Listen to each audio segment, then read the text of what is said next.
ఆత్మవంచన. ఈ కథను రచించిన వారు ఎస్ నాగేంద్ర ప్రసాద్ గారు.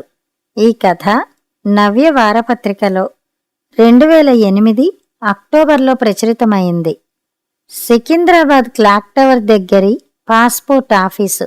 సమయం ఉదయం 5 గంటలు కావస్తోంది. అప్పటికే అక్కడ పాస్పోర్ట్ కోసం జనం క్యూలో బార్లుగా నించున్నారు. కొడుకు శ్రవణ్ పాస్పోర్ట్ నిమిత్తం సుమారు 1 గంట క్రితమే వచ్చి మిగతా వారితో పాటుగా చాంతాడులాటి లైన్లో నిలబడ్డాడు పరమేశం. పాస్పోర్ట్ కౌంటర్ ఎన్ని గంటలకు తెరుస్తారు? తన ముందు నించున్న వ్యక్తిని అడిగాడు పరమేశం. 8 గంటలకు విసుగ్గా సమాధానం ఇచ్చాడు ఆ వ్యక్తి. మీరెన్ని గంటలకు వచ్చి క్యూలో నిలబడ్డారు? మళ్ళా ప్రశ్నించాడు పరమేశం. మీకన్నా ముందు, చిరాగ్గా తల తిక్కగా చెప్పాడా వ్యక్తి. ఇంకేం అడిగితే ఏమంటాడోనని ఊరుకున్న పరమేశం ఆ గుడ్డి వెలుగులో తాను తెచ్చుకున్న ఆనాటి పేపర్ చూడ్డంలో నిమగ్నమయ్యాడు. ఏంటయ్యా, ఇప్పుడే వచ్చి నీకన్నా ముందు నించున్న మమ్మల్ని కాదని బలవంతంగా ఎందుకు లైన్లోకొస్తున్నావు? ఎవరో కుర్రాడి మీద అరిచారు మిగతా లైన్లోని జనం. నేను మీకన్నా ముందే వచ్చాను సార్, మంచినీళ్ల బాటిళ్ల కోసమని వెళ్ళాను సంజయ్షిగా చెప్పాడా కుర్రాడు. విషయం తెలియని కొంతమంది ఇంకా ఆ కుర్రాడి మీద అరుస్తూ ఉంటే వారికి సర్ది చెప్పిన పరమేశం తిరిగి పేపర్ చదవసాగాడు. సమయం భారంగా గడిచి పాస్పోర్ట్ కార్యాలయంలో పని మెల్లిగా ప్రారంభమైంది. పరమేశం వంతు రాగానే కొడుకు శ్రవణ్ పాస్పోర్ట్ పేపర్లు ఆ క్లర్కుకి అందించి ఏమంటాడోనని ఆత్రంగా అతని వంక చూశాడు. ఏంటి సార్, సాక్షి సంతకం అన్న చోట మీరు సంతకం చేశారు? క్లర్క్ చిరాగ్గా మొహం పెట్టి అన్నాడు. ఏం బాబు, సాక్షి సంతకం నేను చేయకూడదా? అమాయకంగా అడిగాడు పరమేశం. కుదరదండి, మీరు తండ్రి సంతకం చేశారు కదా, అందుచేత ఈ కాగితాలు రేపు తీసుకురండి, వెనక్కి పేపర్లు తిరిగి ఇచ్చేస్తూ అన్నాడు. వేరే ఎవరిచేతనైనా సాక్షి సంతకం చేయించి ఆ క్లర్క్ మీద పీకల దాకా కోపం వచ్చినా అవసరం తంది కనుక ఆ కోపాన్ని పైకి కనబడనీయకుండా జాగ్రత్త పడ్డ పరమేశం, అలా అనకు బాబు, తెల్లారకట్లనగా వచ్చి క్యూలో నించున్నాను, మరలా రేపంటే ఎంతో ఇబ్బంది కదా, అంచేత మీరే ఏదో మార్గం చెప్పండి వినయంగా అన్నాడు పరమేశం. ఫారం పూర్తిగా నింపడం రాదుగాని పిల్లల్ని మాత్రం అమెరికాకి లండన్కి పంపించాలనుకుంటారు వ్యంగ్యంగా తోటి క్లర్క్తో అంటూ. సరే అయితే ఇక్కడే ఉన్న ఎవరిచేతనైనా సాక్షి సంతకం చేయించి ఇవ్వండి కరకుగా క్లర్క్ చెప్పడంతో అతను చెప్పినట్టే చేసి ఇంటిదారి పట్టాడు పరమేశం. ఏంటి నాన్నగారు, పాస్పోర్ట్ ఆఫీసు నుండేనా? తండ్రి పరమేశాన్ని అడిగాడు శ్రవణ్. అవును బాబు, ఏం అలా అడుగుతున్నావు? తిరిగి ప్రశ్నించాడు పరమేశం.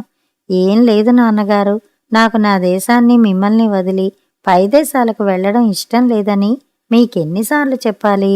సణుగుతూ అన్నాడు శ్రవణ్. ఎందుకట? అడిగాడు పరమేశం. ఎందుకంటే నేను చదివిన చదువుకు ఇక్కడే మన ఇండియాలోనే మంచి ఉద్యోగం వస్తున్నప్పుడు కన్నవాళ్ళని మాతృభూమిని వదిలి ఎందుకు వెళ్ళాలి? ఆ ఉద్దేశంతో చెబుతున్నాను చెప్పాడు శ్రవణ్. కాని పైదేశం వాళ్ళిచ్చే జీతం ఇక్కడ వాళ్ళు ఇవ్వలేరన్న సంగతి ఏనాడైనా ఆలోచించావా? కొంచెం కోపంగా అన్నాడు పరమేశం. తెలుసు, కాని జీవితంలో డబ్బు సంపాదన ఒక్కటే జయం కాదు నాన్నగారు, మనకి తిండికి బట్టకి లోటు లేదు కదా, మరి అటువంటప్పుడు ఎందుకే ఎండమావుల వెంట పరుగులు? ఇంకా ఏదో చెప్పబోతున్న శ్రవణ్ మాటలకు మధ్యలోనే అడ్డొస్తూ గుడ్డొచ్చి పిల్లను వెక్కిరించిందట. నువ్వు నాకు చెప్పొచ్చావన్నమాట వ్యంగ్యంగా నవ్వుతూ అన్నాడు పరమేశం. నేను మీకు చెప్పేటంతటి వాడను కాను, కాని నన్ను బలవంతంగా ఎందుకు విదేశాలకు పంపిస్తున్నారు? సూటిగా అడిగాడు శ్రవణ్.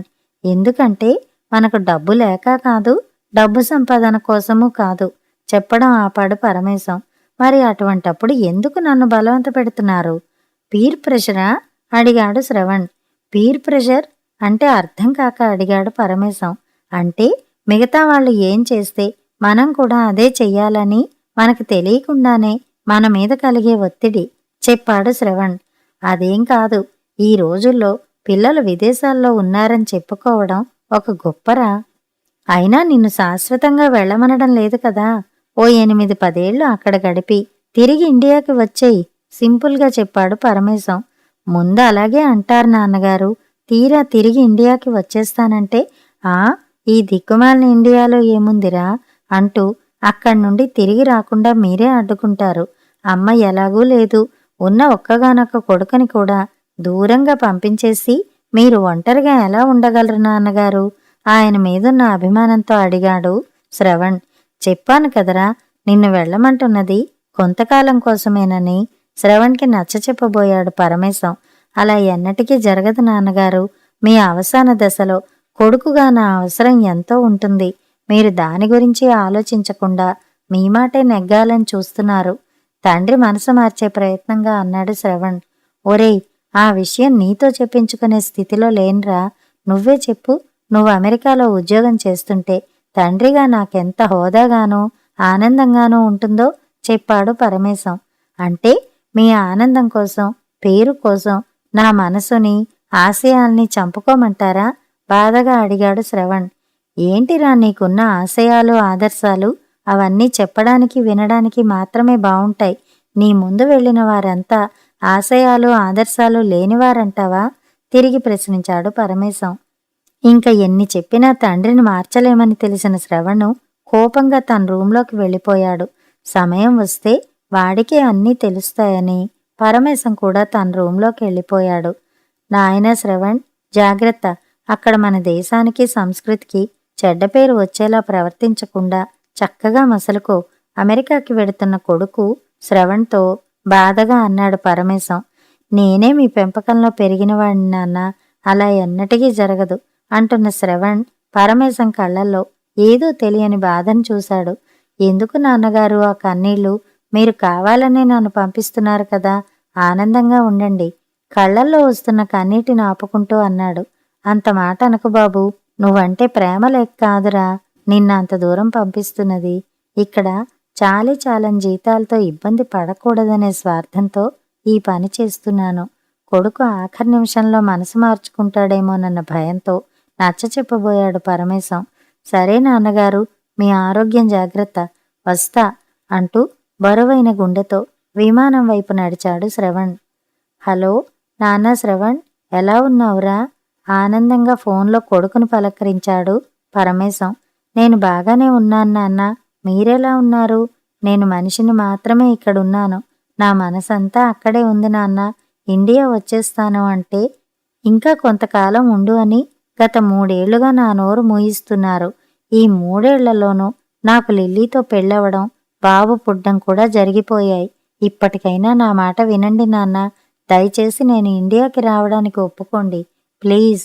ఫోన్లోనే తండ్రిని వేడుకున్నాడు శ్రవణ్. నీకెన్నిసార్లు చెప్పాలిరా ఆ గ్రీన్ కార్డ్ వచ్చే వరకు అక్కడే ఉండమని?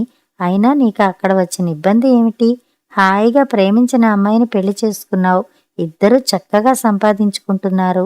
నీకంటూ ఓ భవంతిని ఏర్పరచుకున్నావు. ఇంతకన్నా మనిషికి ఏం కావాలిరా? అతన్ని ఎందుకు రావద్దంటున్నాడో, అందుకు తగిన కారణాలు ఏమిటో ఫోన్లోనే క్లుప్తంగా వివరించాడు పరమేశం. అంటే నాన్నగారు, ఇవన్నీ ఉంటే మనిషికి ఇంకేం అక్కర్లేదా? ప్రేమను పంచే బంధువులు, స్నేహితుల కన్నా మీ దృష్టిలో డబ్బే ప్రధానమన్నమాట నిష్ఠూరంగా అన్నాడు. అలా అని ఎవరన్నారు? అయినా ఈ రోజుల్లో డబ్బే ప్రధానం. డబ్బున్నవాడికున్న విలువ అది లేనివాడికి ఉండదు తెలుసా? కాబట్టి నా మాట విని ఇండియాకి వచ్చేస్తానులాంటి పిచ్చి పిచ్చి ఆలోచనలకు స్వస్తి చెప్పి ఉన్నన్నాళ్ళు హాయిగా 2 చేతులా సంపాదించుకో సలహా ఇచ్చాడు పరమేశం.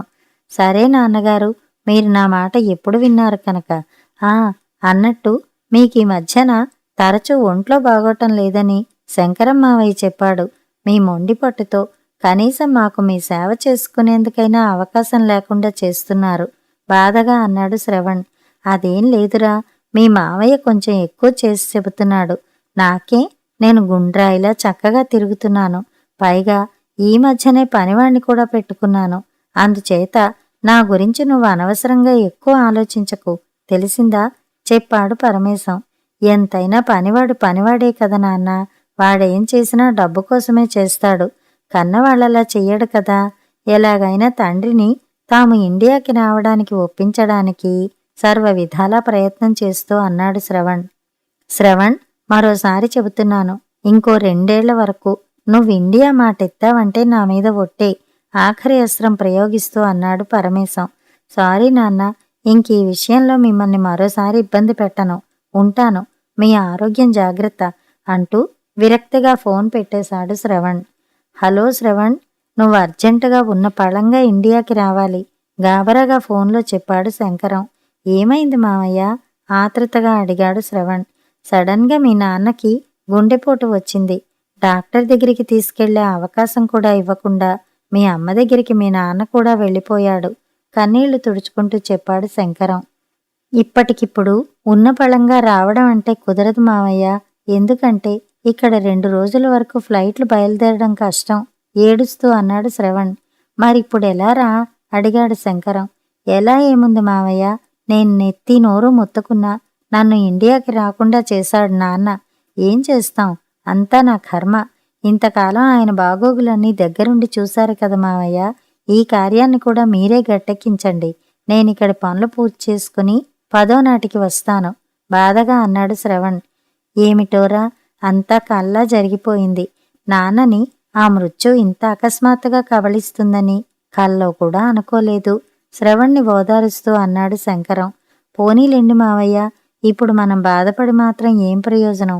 నేను ఎప్పటినుండో ఆయనతో అంటూనే ఉన్నాను, నేను ఇండియాకి వచ్చేస్తాను, ఈ వయసులో మీకు నా తోడు అవసరం, అలాగే మాకు మీ తోడు అవసరం అని ఎంత చెప్పినా వినలేదు.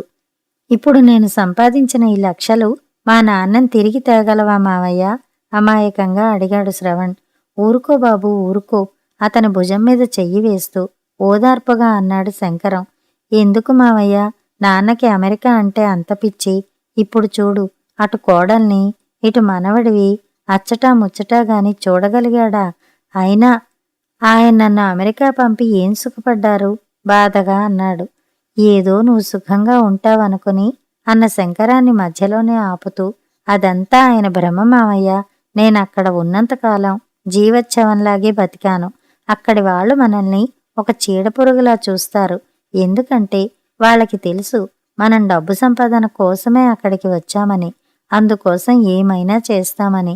ఇక్కడి నుండి అక్కడికి వెళ్ళిన వారిలో చాలామంది మధ్యలోనే ఉద్యోగాలు పోగొట్టుకుని తిరిగి ఇండియాకి రాలేక అక్కడే ఏదైనా బార్లోనో పెట్రోల్ పంపులోనో పనిచేస్తూ కాలం గడుపుతున్నారు.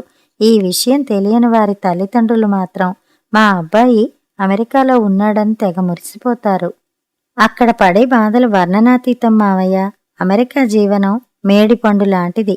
అక్కడ ఉన్నవారికి గాని ఆ బాధలు తెలియవు. మన తిండి దొరకదు. కడుపు నిండా తృప్తిగా భోంచేసి ఎన్నో రోజులైంది మావయ్య. ఏం ఖర్చు పెట్టాలన్నా ఆ డాలర్లని మన రూపాయల్లో లెక్క చూసుకుని, అమ్మో ఇంత ఖర్చు పెట్టాలా అని ఖర్చు పెట్టే ప్రతి పైసాను చూసుకుంటూ ఆఖరికి నోరు కూడా కట్టుకుని కూడబెడతారు. నీకింకో విషయం కూడా చెప్పాలి మావయ్య. అబ్బాయి అమెరికాలో ఉద్యోగం చేస్తున్నాడు అంటే ఇక్కడుండే ఆడపిల్ల తల్లిదండ్రులు ఇంకేం ఆలోచించకుండా ఆ సంబంధాన్ని చేయడానికి ముందుకొచ్చేస్తున్నారు. కానీ అక్కడ పుట్టి పెరిగిన అమ్మాయిని పెళ్లి చేసుకోవడానికి అక్కడ అబ్బాయిలు గాని వారి తల్లిదండ్రులు గాని సిద్ధపడరు. ఎందుకంటే అక్కడే పుట్టి పెరిగిన పిల్లల్లో విచ్చలవిడితనం ఎక్కువని వాళ్ళ అభిప్రాయం. అక్కడికి వెళ్ళిన వారు మన సభ్యతా సంస్కారాలను మర్చిపోయి అక్కడి నాగరికతకు అలవాటు పడిపోయి అదే గొప్పనుకుంటున్నారు. భార్యాభర్తలిద్దరూ ఉద్యోగం నిమిత్తం బయటికి వెళ్ళిపోతే ఇంట్లో పిల్లల్ని చూసే నాథుడు లేక వాళ్ళని బలవంతంగా కేర్ సెంటర్లో ఉంచవలసి వస్తుంది. అదే ఇక్కడైతే చక్కగా పెద్దవాళ్ల సంరక్షణలో పిల్లలు ఎంతో క్రమశిక్షణతో పెరుగుతారు. కానీ మాకు ఆ అదృష్టం లేదు మావయ్య. భార్యాభర్తలిద్దరూ ఏ వీకెండ్స్లోనో తప్పించి మిగతా రోజుల్లో కలుసుకునే అవకాశాలు కూడా తక్కువే. చెప్పడం ఆపాడు శ్రవణ్. నువ్వు అలా అంటే ఒప్పుకోన్రా. నిన్ను మీ నాన్న ఇండియాకి తిరిగి రానివ్వలేదని అక్కస్తో అలా చెబుతున్నావు, అవునా? అడిగాడు శంకరం. లేదు మావయ్య, నేనెప్పుడూ ఆ ఉద్దేశంతో అనలేదు చెప్పాడు శ్రవణ్. సరే, ఇంతకీ నువ్వు తిరిగి అమెరికాకి ఎప్పుడు వెడుతున్నావు? మాట మారుస్తూ అన్నాడు శంకరం. ఏంటి మావయ్య, నీకింత చెప్పినా అర్థం కాలేదా? ఆశ్చర్యంగా శంకరం వంక చూస్తూ అడిగాడు శ్రవణ్. ఒరేయ్, చెప్పడం వేరు చేయడం వేరు, కూల్గా చెప్పాడు శంకరం. అందుకే మావయ్య, నేను లిల్లీ ఒక నిర్ణయానికి వచ్చాం. చెప్పడం ఆపాడు శ్రవణ్. ఏంటన్నట్టు చూశాడు శంకరం. ఏం లేదు మావయ్య, ఇంక నేను లిల్లీ అమెరికాకి తిరిగి వెళ్ళాం. లిల్లీకి మన భారతీయ సంస్కృతి అన్నా సాంప్రదాయం అన్నా ఎంతో ఇష్టం. అంతకు మించి గౌరవం కూడాను. పెళ్లి కాకముందు లిల్లీ మన సంస్కృతి మీద ఇండియాలోనే ఉండి రీసెర్చ్ కూడా చేసింది. అందుకే మేమిక్కడే ఉండిపోయి అమ్మా నాన్నల పేరు మీద ఓ అనాథ ఆశ్రమాన్ని, వృద్ధాశ్రమాన్ని నడిపి వారి రుణం తీర్చుకోవాలనుకుంటున్నాను. తన మనసులోని అభిప్రాయాన్ని చెప్పాడు శ్రవణ్. బావుందిరా, నీ ఆలోచన అమోఘం. తప్పకుండా అలా చేసి నీ కన్నవారి రుణం తీర్చుకో, మెచ్చుకోలుగా అన్న శంకరం. అన్నట్టు మావాడు సుందరం అమెరికా వెళతానంటున్నాడు. ఇవి మావాడి వీసా పేపర్లు, కొంచెం చూసిపెట్టు, నేను మళ్ళా వస్తాను అంటూ అతని చేతిలో వీసా పేపర్లుంచి గబగబా బయటికి నడిచాడు. ఇంతసేపు అమెరికాలో తాను పడ్డ కష్టాలు, బాధల్ని విని కూడా తన కొడుకుని అమెరికాకి పంపించాలనుకుంటూ శంకరం మావయ్య చేసుకుంటున్న ఆత్మవంచనకి నవ్వాలో ఏడవాలో తెలియని శ్రవణం అయోమయంగా మావయ్య వెళుతున్న వైపే చూస్తూ ఉండిపోయాడు. కథ సమాప్తం.